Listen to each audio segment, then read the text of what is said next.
Evening,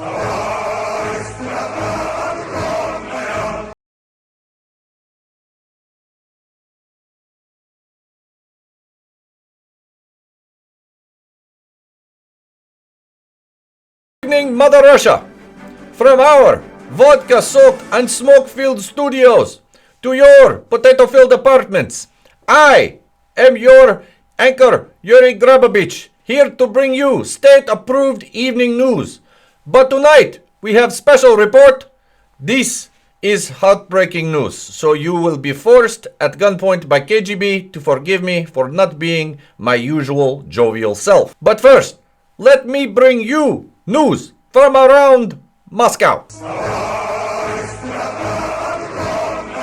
Okay, first news.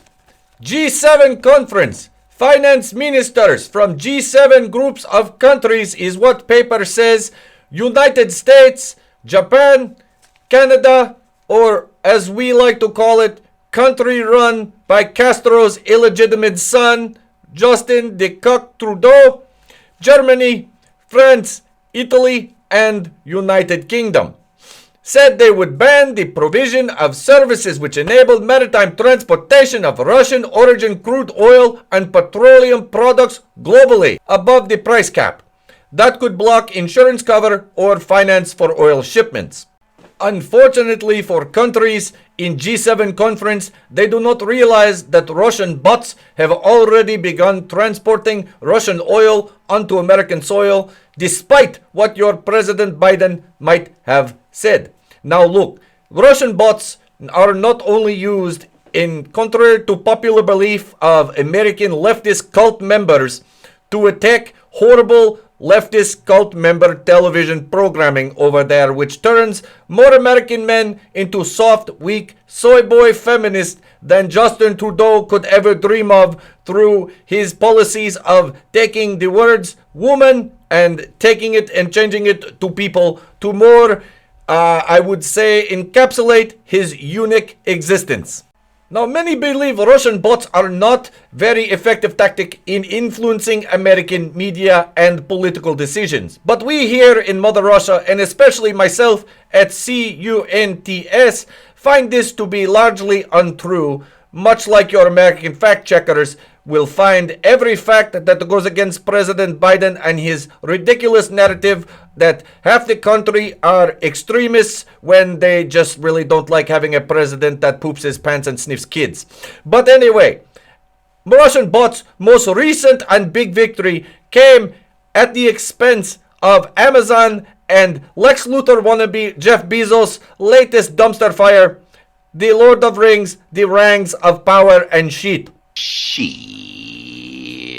Russian bots saying that we did not like Galadriel, down to the dwarves who, shall we say, have a much higher melanin count than any we have ever seen before for people who live underground.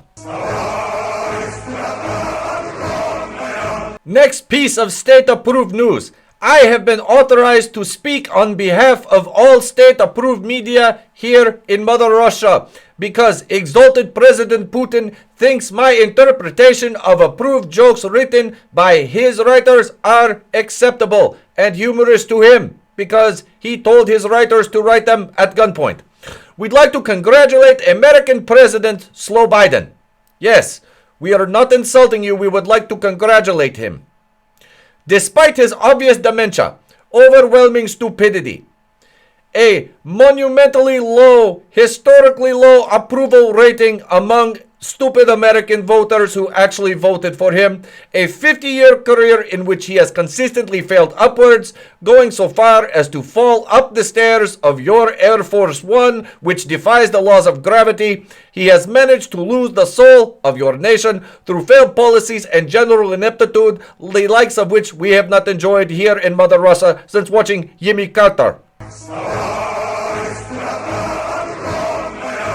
Now, in news that is required to only minimally sadden all of Mother Russia, former President Mikhail Gorbachev has passed away at age of 91. In what turned out to be a farewell ceremony with more people waiting in line to pay their respects to last leader of Soviet Union was longer than typical breadline. Here is footage of the burial of Gorbachev by President Putin's personal KGB agents. However, President Putin, best president ever in Mother Russia's history, was not in attendance. Kremlin spokesman Dmitry Peskov issuing statement.